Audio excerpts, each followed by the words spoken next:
From the quiet cobblestone streets of a small Slovenian town, a young girl with a burning ambition dreamed of a life beyond the horizon. Imagine her world. Communist Yugoslavia, a modest apartment splashed with color against the drab concrete, whispered prayers in a society that discouraged faith. This was Melania's childhood, a tapestry woven with both beauty and hardship. Who could have predicted her extraordinary journey to the heart of New York's dazzling fashion scene, a whirlwind romance with a billionaire, and ultimately, the unexpected role of First Lady of the United States? But the public persona is just the surface. Behind the glamorous facade, a hidden story unfolds, a story of resilience, quiet defiance, and a relentless pursuit of her own unique path. What secrets lie beneath the surface? What drove her from a communist childhood to the global stage? Stay with us and uncover the untold story of Melania Trump. In the quiet folds of Sevnica, a sleepy Slovenian town nestled along the winding banks of the Sava River, Melania Trump entered the world on a cool April morning, April 26, 1970. The town itself was a study in contrasts. Ancient stone bridges and modern industrial sounds clashed with the gentle murmur of a river that had witnessed centuries of change. Even as a baby, Melania's destiny was painted in bold strokes. In a modest apartment within a state-owned housing block, the family's life was a collage of quiet defiance and daily resilience. Her mother, Amalia, worked long hours in the Traka factory, her fingers deftly cutting fabric and sewing patterns for children's clothing destined for far-off parts of Yugoslavia. The rhythmic hum of the factory mingled with the sound of Amalia's whispered prayers, a secret nod to the faith that the state had long tried to silence. Meanwhile, Victor, her father, began his working life behind the wheel of a rugged truck that ferried goods along the rough roads of a country in transition. Later, he shifted to selling auto parts, a job subtly buoyed by the murky affiliations of the League of Communists, a connection that placed the Knaus family a few notches above the mundane drabness of everyday life. In those early days, the apartment was more than just a shelter. It was a small universe of hope and quiet rebellion. Colorful splashes of yellow, red, and green, applied by Amalia's steady hand, broke the monotony of concrete, turning their home into a private gallery of dreams. Religion, though officially frowned upon by the regime, seeped into the cracks of their daily routine. Melania and her older sister, Inez, were baptized in secret, their rituals hidden away in whispered conversations and furtive glances at the priest who risked much to offer comfort in the shadows. A mysterious half-brother, a remnant of Victor's earlier life, lingered as an unspoken legend, a phantom presence that would haunt Melania's imagination and remind her of the tangled threads of family and fate.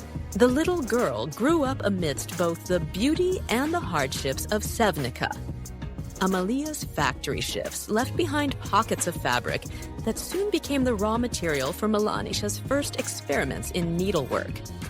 Sitting cross-legged on a cool, worn floor, she would meticulously thread a needle under her mother's patient tutelage. Each clumsy stitch was a step toward a future where creativity was both a comfort and a rebellion. Local fashion shows, held in the drafty halls of community centers, became her first stage. With borrowed dresses and homemade dreams, she learned to carry herself with a confidence that belied her humble beginnings, a spark of ambition that would grow into a blazing desire to transcend her origins. School was both a sanctuary and a battleground for the young Melania. Her keen mind shone in the classroom, where she not only mastered arithmetic and literature, but also learned the art of subtle leadership as the treasurer on the student board. The crisp pages of her ledger, filled with careful calculations, seemed to mirror the precision she later applied to her designs. With each passing year, the constraints of Sevnica began to feel more like a temporary prologue. The family's modest fortunes improved enough to trade their cramped state-owned block for a small two-story house on the outskirts of town. From its windows, she gazed out at endless fields that rolled toward the horizon, a vista that promised a world beyond the familiar banks of the Sava. By the mid-1980s, as CNN's crackling broadcasts reached the remote corners of Yugoslavia, a new world began to unfold before her eyes. The images of American presidents and Hollywood glamour were more than just distant entertainments. They were windows into a land where possibility was measured not in scarcity, but in ambition. Young Melania, legs tucked beneath her on a worn sofa, would watch intently as the screen lit up with the charismatic voice of Ronald Reagan, the epitome of a promise to a better life. This exposure fanned the flames of her own dreams, a longing to step out of the small-town narrative and embrace a destiny that spanned continents. At 15, that yearning crystallized into a bold decision. She enrolled in a high school for design and photography in Ljubljana, Slovenia's bustling capital. Each morning, as the train chugged through landscapes veiled in early mist, she filled the hours with sketches and ideas. Dress designs that melded tradition with modernity, photographs that captured fleeting moments of urban beauty. In Ljubljana, she was not merely a student.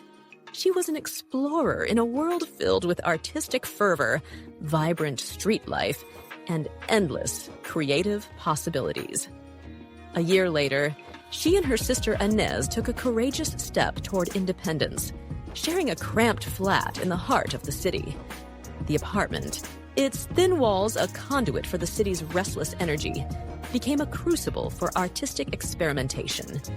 In smoky cafes and crowded galleries, Melania's early designs began to speak of her unique vision, one that fused the textures of Slovenian folklore with the sharp, edgy aesthetics of modern fashion. Her academic journey briefly led her into the world of architecture at the Faculty of Architecture and Civil Engineering. For one transformative year, she delved into the principles of design and structure, learning how lines, curves, and spaces could convey emotion and purpose. Yet, the magnetic pull of the modeling world was too potent to resist. A chance encounter at a school show changed everything. A photographer with a discerning eye recognized not only her physical grace, but also the depth of her creative spirit. The photographer's card, crumpled and ink-smudged, was more than just a contact. It was a ticket to a world that she had long envisioned. Abandoning the safe, predictable path of academia, she embraced the unpredictable realm of fashion and photography, a decision that would shape the rest of her life. Her modeling career began with humble local gigs, small ads for neighborhood shops, and runway walks in dimly lit halls, where every step was a triumph against mediocrity. Each assignment was a building block, reinforcing her belief in her own potential. Her big break came unexpectedly, a competition sponsored by an Italian tea company that promised more than just a fleeting moment of fame. The prize, a film role that would etch her image on the silver screen, carried with it the bittersweet taste of ambition. When the project soured under the weight of the director's leering suggestions, she walked away with her dignity intact. The incident taught her a valuable lesson. Her value could never be measured by the invasive scrutiny of others. In a symbolic act of reinvention, she altered her surname from Knavs to Knaus, a small but significant change that hinted at a rebirth on the international stage. Europe soon unfurled its diverse tapestry before her. Italy, with its sun-dappled studios and passionate artistry, became the first stop on her journey beyond Slovenia. In Austria, she found beauty in the crisp mountain air and the precision of Viennese elegance, while in France, the chic world of high fashion and subtle sophistication captivated her. At 22, her talent earned her a contract with Milan's RV Recall agency after a magazine contest, an achievement that, although fleeting, opened doors to high-profile shoots in Paris, Vienna, and beyond. In 1993, an unexpected opportunity to play America's first female president in a bold, experimental project foreshadowed the surreal paths her life would take. Paris, with its rain-slicked streets and bohemian allure, became her temporary home, where she shared a modest flat with Victoria Salat, a free-spirited sculptor whose laughter echoed along the Seine and whose presence imbued the space with creative energy. Then came a fateful Milan evening in 1995. Under the golden glow of an upscale event, Paolo Zampoli, a titan in the modeling industry known for his transatlantic influence, spotted her. His husky voice, laden with promises of a brighter future, offered her the possibility of New York. It was an invitation that would launch her into a whirlwind of ambition and transformation.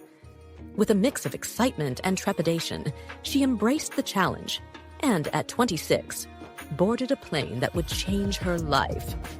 New York was nothing short of a tempest, a city that roared with energy, ambition, and the raw intensity of countless dreams clashing in the urban jungle. Her modest Union Square flat, with its peeling paint and sagging mattress, became the battleground where she fought to carve out her space among the glittering giants of the city. The early days were marked by grueling schedules and the constant pressure of maintaining a tourist visa until a hard-won H-1B visa granted her legal footing. Her breakthrough in New York came in the form of a bold cigarette campaign, shot by the legendary Helmut Newton. The image of her face, larger than life on a Times Square billboard, symbolized a metamorphosis from a small-town dreamer to a formidable presence in the world of fashion. Ringstone magazine soon chronicled her ascent, its glossy pages reflecting the sheer determination that had propelled her forward.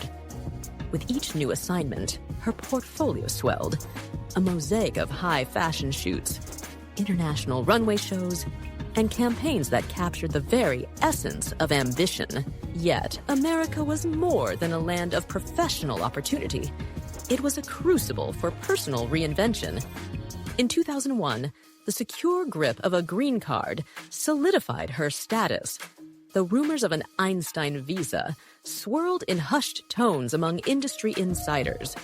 Modeling critics questioned her unconventional path, but she refused to be deterred. Each challenge was met with quiet resolve, a steadfast focus that saw her through the choppy waters of fame and scrutiny. By 2006, she had taken the final step in solidifying her American dream, a solemn naturalization ceremony attended by friends and a few trusted confidants, where her oath of citizenship resonated as a triumph of perseverance. That same transformative year also saw the arrival of Barron, her son with Donald, a man whose own name would soon carry an entire legacy. Their first encounter was charged with a magnetic energy. Donald's assertive charm clashed with her cool reserve, each glance an unspoken negotiation of power and affection. Their relationship, born at a Zampoli party in 1998, would unfold in a series of tabloid headlines and quiet, deeply personal moments. When Donald pressed for your number with a swagger and a disarming grin, Melania's measured response and the thoughtful delay before calling set the tone for their evolving romance. Over time, their clandestine meetings gave way to a full-blown partnership that culminated in an intimate proposal on her birthday in 2004, a moment captured in the soft glow of candlelight and whispered promises. The wedding that followed in January 2005 was nothing short of a cinematic spectacle. Hosted at Mar-a-Lago, the celebration was a dazzling display of opulence and artistic vision. Chandeliers hung like frozen droplets of light, and her John Galliano gown flowed like a cascade of silk, earning her a spot on Vogue's coveted cover. The guest list read like a who's who of global elites. Pop stars with platinum records, world-class athletes, and moguls who moved in circles where private jets were as common as conversation. Every detail, orchestrated by the meticulous Preston Bailey, spoke of a new era for Melania, a moment when personal ambition and public spectacle intertwined. Motherhood deepened her character and reshaped her priorities. As she cradled Baron in her arms, she rediscovered the delicate balance between duty and desire. Rejecting the lure of hired help, she rocked him to sleep to the gentle strains of Slovenian lullabies, interwoven with familiar English nursery rhymes, a poignant blend of her past and present. At the same time, she ventured into entrepreneurship. In 2010, Melania timepieces and jewelry debuted with sleek designs that echoed the simplicity of her hometown, captivating audiences on QVC and beyond. A skincare line promising luxurious rejuvenation followed soon after. However, a bitter legal tangle with New Sunshine forced her to engage in a high-stakes lawsuit for $50 million, a battle that she eventually won through a discreet settlement. Each victory and setback further honed her resilience, reinforcing her belief that her true wealth lay in the strength of her convictions and the love that tethered her to Baron. When Donald's presidential aspirations took center stage in 2016, Melania found herself at the crossroads of personal privacy and public duty.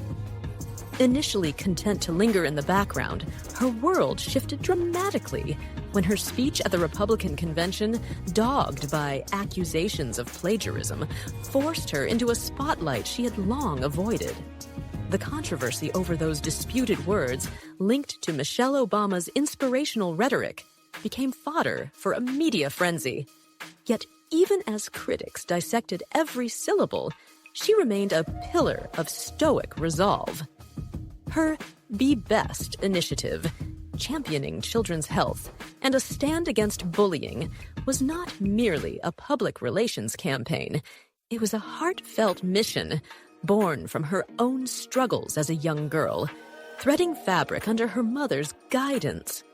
Visiting schools and shelters, her presence radiated the same quiet determination that had carried her from the modest streets of Sevnica to the marble corridors of power. As the years wore on, life at Mar-a-Lago gradually transformed from a public stage to a more reflective retreat. After 2021, the political whirlwind had settled enough that Melania chose to step back from the relentless glare of the media. In the hushed halls of the historic estate, she nurtured Baron's budding interests and cultivated a quieter life away from the glare of cameras and punditry. Rumors abounded. Some said she was drawn back to fashion. Others whispered that she was focusing on philanthropic endeavors, or even planning a memoir that would reveal the hidden depths of her journey. Yet through it all, one truth remained constant: the extraordinary resilience of a woman who had reinvented herself time and again. From the colorful walls of a modest Sevnica apartment to the labyrinthine complexities of New York's fashion industry and the incandescent lights of Mar-a-Lago, Melania's life was a tapestry woven from threads of ambition, heartache, triumph, and quiet rebellion. Her story, filled with clandestine baptisms, stolen moments of artistic expression, and the ceaseless pursuit of dignity, served as a reminder that behind every headline and every glossy photograph lies a deeper, more intricate narrative. As she continued to navigate the spaces between personal freedom and public expectation, the world watched, captivated by the mystery of a woman whose journey was far from over. A journey that promised new chapters of reinvention, quiet courage, and the unyielding power of dreams.